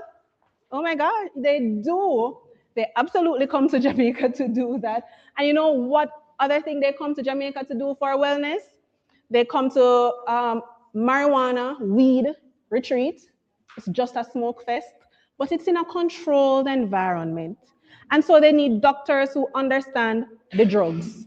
Not because you grew up drinking it in your tea or rubbing out your own hand middle, but because you went to school and you studied herbs. What is the official title for people who study herbs? I feel like it's we say herbalist, but I feel like there is some ology. But whatever it is, my family, what I'm trying to say is explore your passions and look at how they match in tourism, because there is something for, I think it's chemist I'm looking for. I think it's a weed chemist I'm looking for. It may be, right? Could be.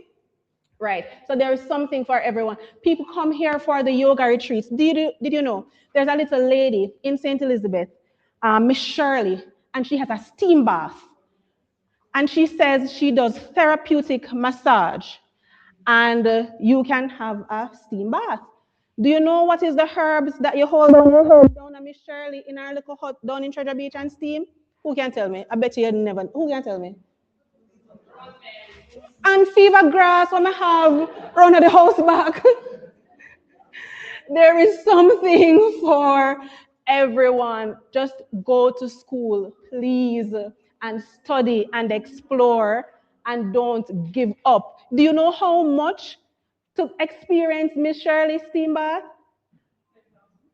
No, we're speaking US dollars. We're speaking, in the tourism industry, we're speaking US dollars.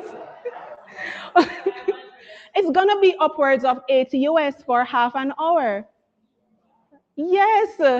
And when they're finished, the people tell me, oh my gosh, it was revitalizing.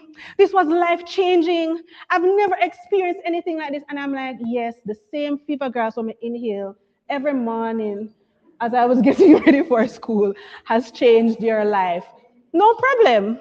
No problem. No problem. It's life-changing. So we can package so many things to make it, in the tourist board, we like to call it saleable, right? And this is important because there are many niche experiences that are not saleable, and the reason, or sellable. The reason why we are not able to sell them, as it were, is because there's no way to book it. They have not met our tourism product development quality standards. They cannot have the JTB license to provide the experience for visitors, and they don't have a working website, WhatsApp, Facebook, or Instagram for anybody to pay and book. How can I sell you to anyone to say, hi, come and have this experience? So I want you to think of the regulations that are required, even as you think of your dreams and passions. Then we have the purple economy. Where are we keeping track? The first economy was, and the second one was, and this one is? All right. Now the purple economy is about cultural economic interaction. That's a big expression to say. It's about the arts. It's about for teachers, librarians, linguists, researchers, curators, architects, policymakers, historians, and everyone in heritage tourism. And so these images that you see here, bottom right, is a three-piece mentor band. Not this specific three-piece, but a three-piece mentor band, it turns head. Family, it looks like the simplest thing, right? If you're a Jamaican mentor, you just go on dead yard, amen? Yeah, but for the visitor, it is something unique and novel. When we put a three-piece mentor band inside Sangster International Airport on a day when we have like a big arrival, if we're hosting a world forum of something at the Montego Bay Convention Center, we may say, all right, let's start the welcome early. Let's put a mentor band in like the baggage claim area of the airport. Everyone stops. They're doing videos. They need everybody to see them with the mentor band. It's like, oh my gosh, my Jamaica experience has started. I can't believe so-and-so. Teachers, when the students are picking up the instruments, don't tell them to do better and think bigger. No. Let them know the opportunities that exist within the gifts and passion that they identify with. Let them explore. Suppose somebody told that to Bob Marley, put on the guitar. Suppose someone said that. We wouldn't have Exodus or Three Little Birds or the other things. But the industry also is looking for teachers, for librarians. At the Jamaica Tourist Board, we have a library, an entire docu-center of all the things related to tourism. In the orange economy, it's about the creative industry. And this is where we have the digital influencers, the filmmakers. We had the Black River Film Festival a couple months ago. We had the Port Antonio Film Festival 2 weeks ago. There are many opportunities for you to be an animator, writer, publisher, whatever you like in the orange economy. This is the creative industry. And as far as tourism specifically is concerned, this is a niche, is one of the fastest growing niches. Green, what's the next one? What's the other one? And this is? What are the jobs in purple again? Yes. Yes. Culture, heritage, yes. Good job. Good job. And now we look at the blue economy. The blue economy is concerned with the protection of the marine environment. So not only cruise ship workers, which includes, again, the entire gamut that you would have in a hotel, but it includes now the oceanographers, specialists in marine law and policies. We need marine biologists. We need them. We need them badly. We need them. You know why? You know why we need you? Because we need Jamaicans in these jobs to protect Jamaica. Because we have cruise ships breaking down the coral reef. Now, when you do that, you damage my waters. It means there's more beach erosion, and it means my coastline is not as protected during a hurricane. So we need Jamaicans in these policy-making positions for marine tourism. Amen? You promise? Okay. We need folks in Coast Guard services. We need chefs. We need water sports management, everything. You know why we need water sports management? We need someone at every level. Because as much as Minister Bartlett will make a policy or institute a law, if you are not managing the water sport company, then you can't stop that speedboat captain from licking down the coral reef. You are the one that will be there to say, hey, we don't do that. Here we protect our environment. So that is the blue economy in summary. As I close, tourism is resilient because of its diverse nature. So there is a space for everyone in tourism. Tourism is so resilient, and Jamaica is so far ahead of the curve that after the COVID-19 pandemic, we were the first destination to have a COVID resilient policy for community tourism. Community tourism it's not an isolated experience. You are interacting with locals. And Jamaica was able to present and execute successfully a COVID resilient policy for community tourism. The Global Tourism Resilience Network is the brainchild of our Minister of Tourism, Minister Ed Bartlett, and we need people who are also doing risk management on every level. You know, we need you to be thinking of tourism as more than just sun, sea, and sand, and to see the space that Jamaica has been occupying for over 75 years in the world as a leading destination in the Caribbean for interested visitors. Is everyone going to look into the tourism industry for where to find their next career? Everybody? No, I don't sound convinced. But it's okay. You have lunch to ponder whether or not you will do anything in tourism. No problem. I can also take a few questions as I ask you a few questions. So can I read the question out loud? So someone says they want to be a cosmetic scientist or a chemist, but it's not common in Jamaica and not offered directly at university, so you want to go overseas to study. Absolutely. So I would start by doing some research on where overseas you want to go to study, where offers it, and pursue it. And you can bring it back to Jamaica. You absolutely can. You can formulate products that are unique to Jamaica. You can connect with the herbalist, but you're going to be a chemist already, so you'll have the brain, right? And you can see what are the naturally occurring elements in these herbs that you can put in makeup, for instance, just as one example that is it's really trending toward organic now and being mineral based. It wasn't like that 5-10 years ago. It really wasn't. So good luck with this. You're actually going to do amazing. And if you can bring that back to Jamaica in a short space of time, let's say in the next 5 to 6 years, you would be one of the pioneers in that on the island, and you will be the thought leader and be able to guide so much more of that conversation on. Okay, so as I mentioned before, I am a general dentist, and it takes about 4 years of college and university for school after high school, as far as the US. Okay, so I'm not really quite sure about how it works here, but after 4 years of college or university, you apply to dental school, and dental school is about 4 years as well. So if you decided you wanted to go into specialized services, then you can apply for a residency. I did a residency for 1 year in oral medicine. So some people go straight from dental school going straight into practice. So most of the applicants for the universities these days, it was overwhelming majority was men. So you ladies out there that think that, this is a male-dominated field, in fact, the women now enrolled in these classes, they are actually over 50% women. So there's a lot of women that are into this career. It can provide, of course, financial stability.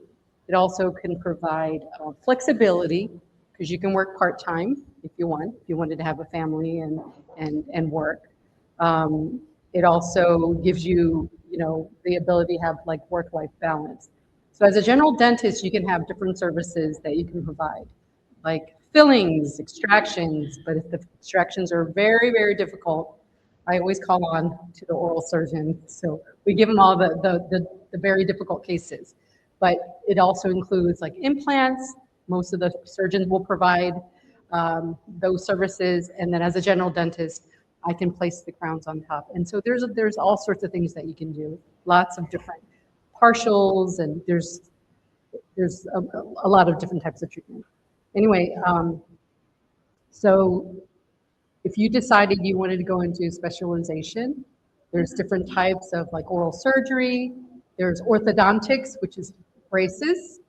There's pediatrics for just children, but you don't necessarily have to be a pediatric dentist if you want to work with children, because I worked with children for 7 years. There are different offices they're always looking for someone who's going to be willing to work with kids, because sometimes they're very difficult to manage. And also having, this type of field, it also enables you to go out internationally as well, because here I am. I'm here. I've done a few mission trips, internationally, but this career has been able to, be a catapult to a lot of countries that don't have these services. And so, they value, your education, and they're always looking for people. So if you're into, giving back to, the world, that is also another a great benefit for the field. As well as, for me, the reason why I had decided to go into dentistry is actually my second career. So I had done something else for a number of years before I decided that I wanted to go into dentistry, and it was the best decision I've made in my life. So when you think that you don't think you can be able to afford it, or you don't think you have the time available, or the energy, or the smarts, I encourage you all to be able to talk to another dental provider, or shadow someone, or just ask many questions. To me, you never know unless you ask, right? So, and especially if you think, oh, I don't think I can do it, or I don't think I'm smart enough, just try, see what it's all about. A lot of it is determination in your mind and your heart, and anything is definitely possible. But it's a very rewarding career. Is it tough? Yep, it's very tough, because you're working with small mouths, all kinds of teeth, but it's very rewarding because you know that you're bringing people out of pain. You're making smiles more beautiful, and it helps with their self-image. But it's a career that I do encourage anyone who wants to explore. Don't ever feel that it's not within your reach. And I know they have a lot of programs here in Jamaica, and lots and lots and lots of organizations that will be more than willing to answer your questions, you know, but just go and ask, you know, ask your counselor, ask, you know, your neighborhood dentist, ask a hygienist, which are the workers that clean teeth, you know, just ask someone. But I would never just completely, you know, take it off the table if it's something that you're interested in. And in fact, you may not even know that it could be something that you love to do. If you're into creative arts, dentistry is also art form. So you get to create beautiful smiles and, you know, beautiful fillings and things like that, and just bring about a lot of great self-image to the people that you're serving. Okay, that's all that I have. Thank you. Okay, once again, yesterday when I did my presentation, I was promised a whole bunch of audiovisual aids and screen time and this and that and Arsenal and Kofi. Nothing. So today I figured, well, maybe more of the same. Well, guess what? Audiovisual. Can you believe it? So big up to the school for outdoing the church.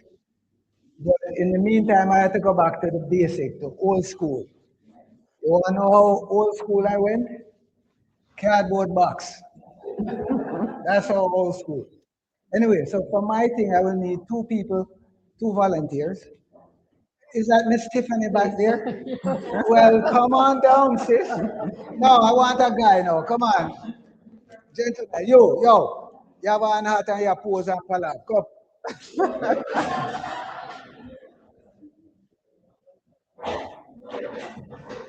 So this will give you guys a visual synopsis of what I do, sometimes how I do it. Yo, boss, never carry up for muggling.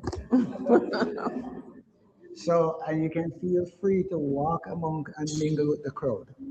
Okay? So, my journey started 200 years ago when I left Jamaica and I had a dream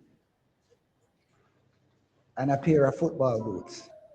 I was lucky enough to get a football scholarship that paid for undergraduate because you need 4 years of college education first before you can apply.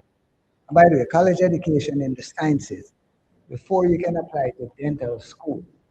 And you need a grade point average above, let's call it 3.2. Who knows what a grade point average is? Oh, all right, just say you get higher than a B average, okay? So you have to be a good student, and you have to be cognizant of that because you have 200 more good students going to the same spot that you want. You understand? So I got into dental school, I graduated, and after that I was like,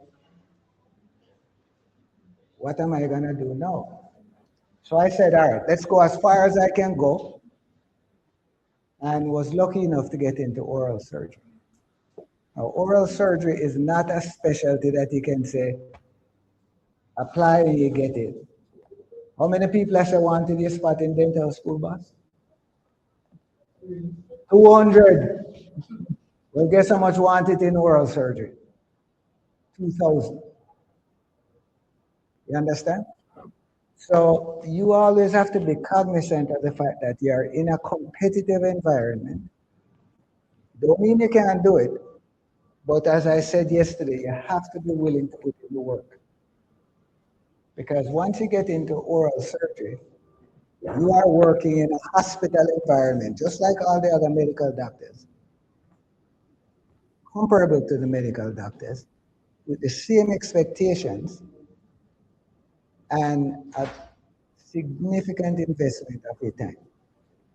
So your days usually start 7 o'clock in the morning and end 7 in the afternoon. Okay? Somewhere in there you find time to study and sleep in that 24-hour cycle. Okay? So, what is oral surgery? I'm another prop. I'm a prop guy because I think if you can see, you can understand. Oral surgery is the treatment of diseases and defects of the head and neck or maxillofacial area. So to do that, I brought a friend of mine, long gone. Ta-da! Who remember this guy? Okay. So what's your name, sir? Roger? Roger? Roger, you go dance and a man say, yo boss, give me that damn. Box it 2 times in your face. And you get lacerations of the soft tissue. Then I am one of the people who you would see to put it back together again. So you don't look like Scarface. Okay? So you don't have to tell them no woman, no kids. That's for the people who saw Scarface, the movie. So once you get past the soft tissue, there's an underlying bony architecture that, depending on the size of the box, the strength of the box, he might break something under there. So there's a bony skeleton underneath that looks like this. Okay? So this demonstrates what it looks like for somebody who had a broken jaw here and it was repaired. These are called bone plates. You wouldn't know, looking at somebody, unless you saw the scar where this was inserted, that they had this done. In fact, you as a person with it would know that it's there. So we put this on and it stays there. Okay, ratted box box, 2 sides. This is what another one looks like. Okay? So oral surgery is the surgery that specializes in treatment of defects of the head and neck and maxillofacial regions. Okay? It takes 4 years of undergraduate college, 4 years of dental school, and then 4 to 6 years of oral and maxillofacial surgery residency. Okay? For the folks who do 6 years, they usually graduate with an MD degree. Okay? I did 4 years. I had a wife and kids, just like my esteemed colleague over here. She didn't have a wife, but she had kids. So I wasn't willing to do the 2 years, the 2 additional years to get the MD, because you wind up doing the same exact thing, working in the same exact hospital. And me personally, I think I know more than you because I spent more time perfecting the craft as opposing to wasting time doing medical school. Questions so far? And I'm gonna leave these here. If anybody wants to look, feel free. What I will tell you is that 200 years ago when I started my educational journey, I was no different from any of you guys here. In fact, I was an ordinary average student. Remember that Jamaican education that I told you about? Well, when I went to college, I was able to parlay just that, the Jamaican education. I was an average student, but it got me through college very easy. And then once I got to university and then I started to develop sense, and I realized, you know what? At some point I'm going to need a job because I have no way of supporting myself. Then when I couldn't find a job, it dawned on me that maybe I need more training. And that's why I kept going higher and higher and higher. Because once I got done, I never had to look for a job again. Headhunters or job recruiters come looking for us. Right, Dr. Cito? Okay. Over there. All right. I think I'm going to turn the floor over, and then I will wait. If you guys have questions, I'll be happy to answer. And I didn't become familiar with what psychology was about until I started my undergrad program. Okay? So psychology is basically the study of mind and behavior. As a psychologist, I'm concerned with what's happening in the person's mind based on the behavior that I'm seeing, right? So if I see someone walking the street with a bag on their head and no clothes on, I know something is happening with their mind. Yes?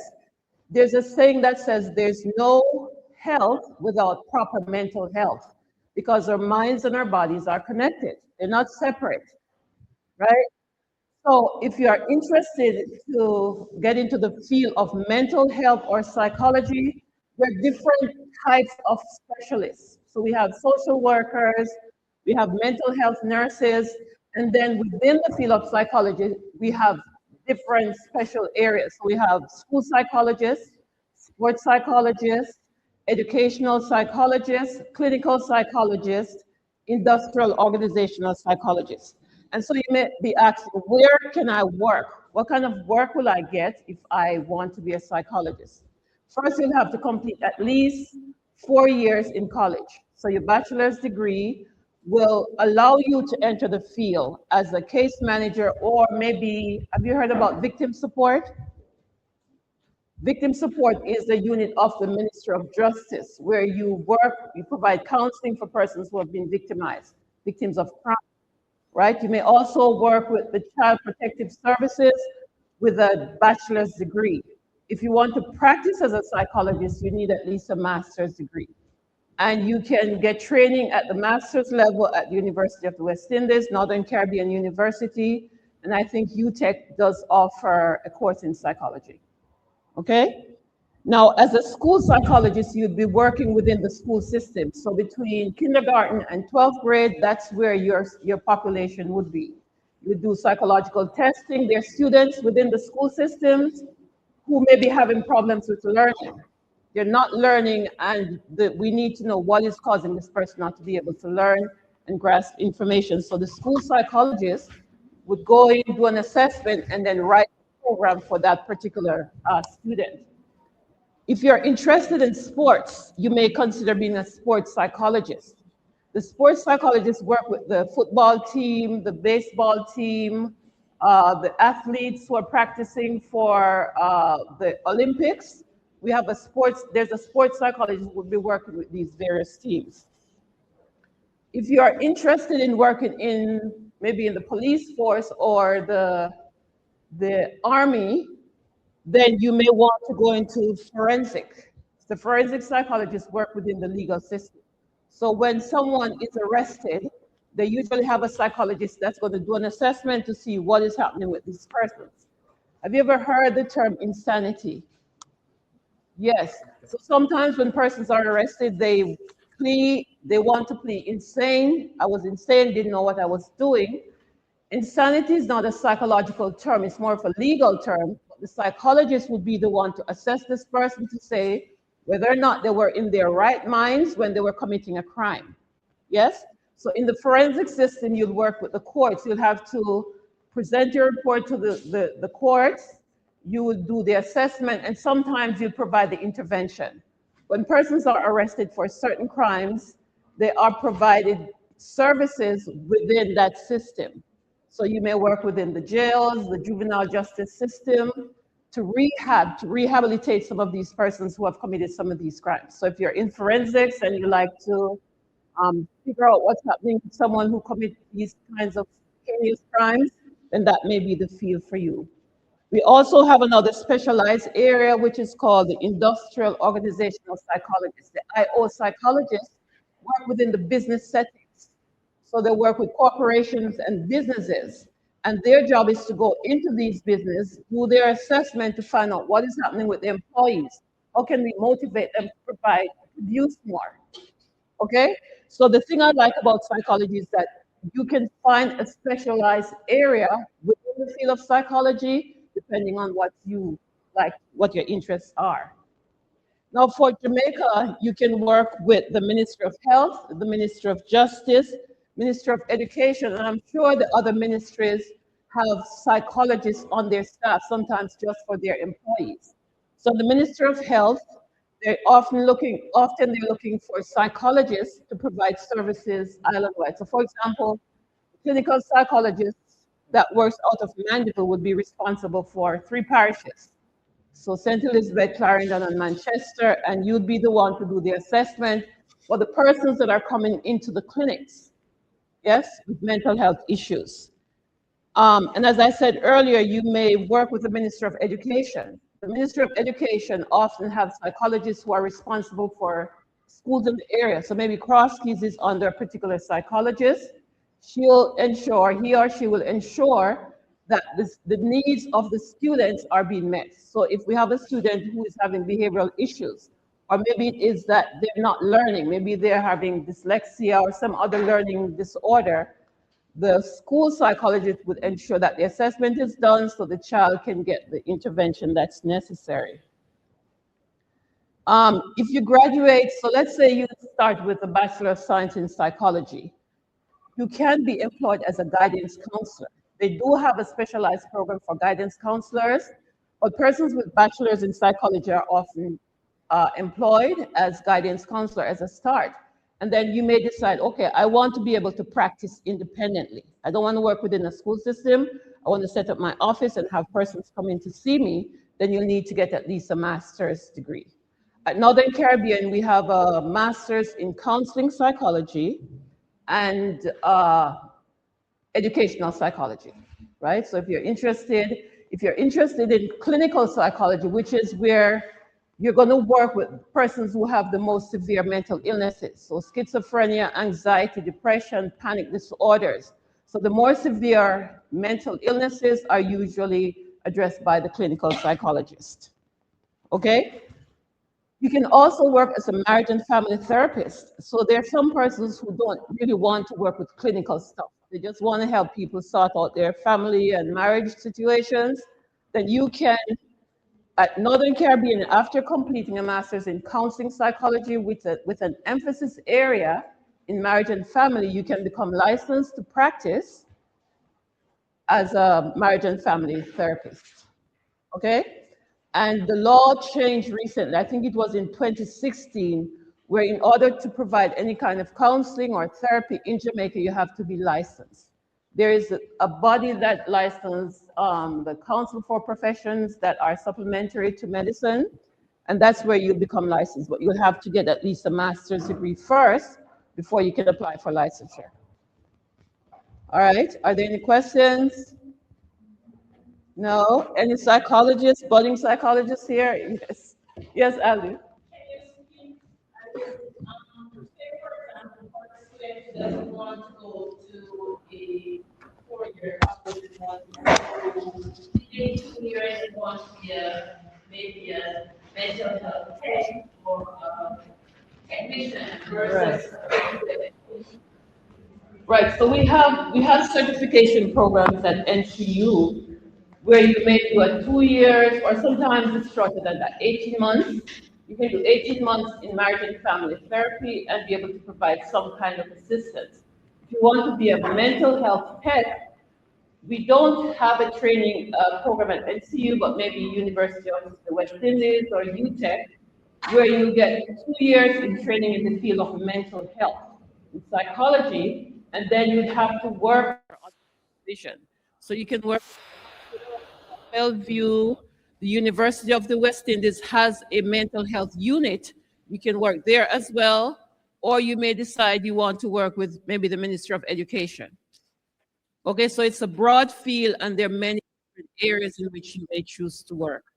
You have to be clear as to what you want to do. What is my passion? What is it that really motivates me? So if it's working in the penal system, the courts, or the legal system, or maybe you want to work in the hospital, or you want to work with a sports team, you can do all of that with a degree in psychology. You just have to choose the right specialty. All right, questions, comments? So did I see anyone who is interested in psychology? No psychologist? No, you know that the need for psychology for mental health has exploded. Since when COVID happened, it seems like all the other professions were looking for counselors, psychologists to help them with this major change that was happening in the society worldwide. Yes? So online we were counseling medical doctors, nurses, teachers. We had to have these different persons. We were counseling these persons as to how to deal with the anxiety they were experiencing, how to deal with the fear of the unknown. I don't know what's going to happen next month. So at that time, I was working exclusively with children. But then the parents started to come in to say they need help because they don't know how to handle what was happening. So the field of mental health has grown, and the need is definitely there. All right?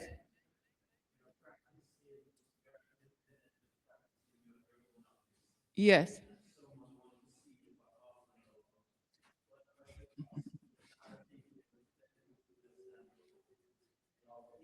Okay, so the cost is going to depend on the service. So if they're coming in, for example, psychological testing, then that may be 40,000.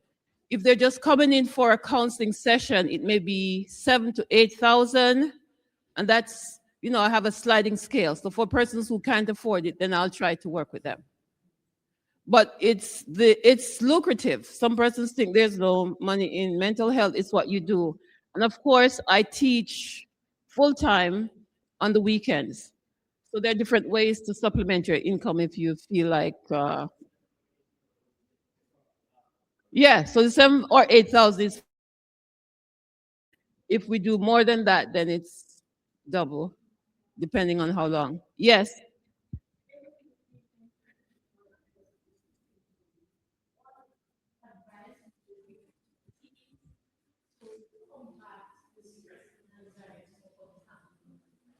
Okay, very good question.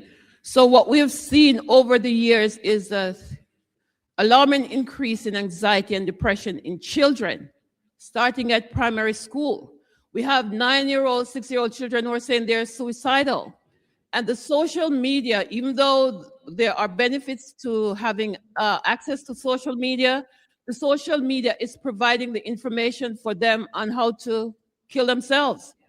Yeah, so it's very serious. So one of the ways to manage, because school is stressful, whether it's the courses you're taking or the teacher giving you a hard time, school is stressful, and it's important that you're able to de-stress. So at the end of every day, find a way to de-stress.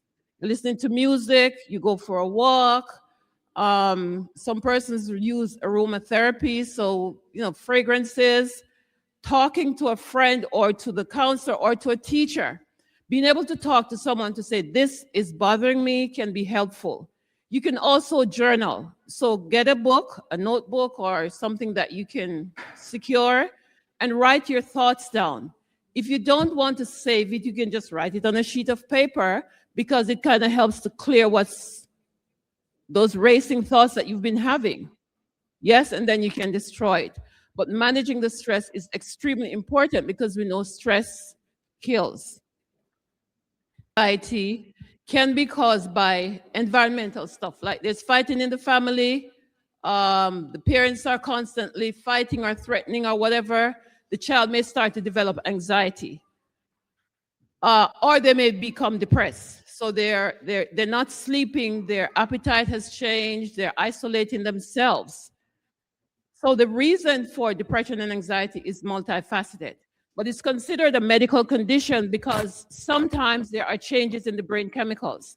So we have what's called serotonin. When the levels are low in our brains, we can start to feel depressed, because the hormones, those chemicals in the brain, are meant to regulate our mood.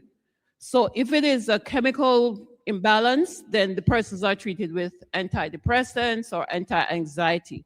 My recommendation usually is that you start with therapy first. The research shows that if you combine therapy and medication, the outcome is better for the patient. But my recommendation is to start with therapy first, because sometimes we can unearth the things that are causing the depression or the anxiety without the medication. But if the tooth is infected beyond repair, You can either go to a root canal specialist, which is an endodontist, and if you can save the tooth, get it treated, take out the infection, place a crown, a cap on top of that, but then you still, it depends on if you're going to be able to finish the whole ortho movement of the teeth, but it's not, and you're in mid-treatment, and sometimes you have to take the tooth out, get it checked by Dr. Asher, and then maybe placing an implant, or there's other options like a bridge work, you know, and even maybe a small denture, which is something you take in and out, you know, but there's a few possibilities, but you always have to treat infection first, because that can damage, that can actually kill you. We've had some students where I live that became front page news because of a young boy had an infection in his tooth and he died. So you can die with a bad infection. It's important. So it doesn't matter what kind of treatment you're having, you always address the acute infection first and then move on with your treatment.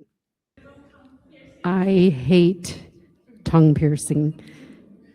The reason why, first of all, it can have long-term damage to the enamel, even if it's the metal rings or the rods.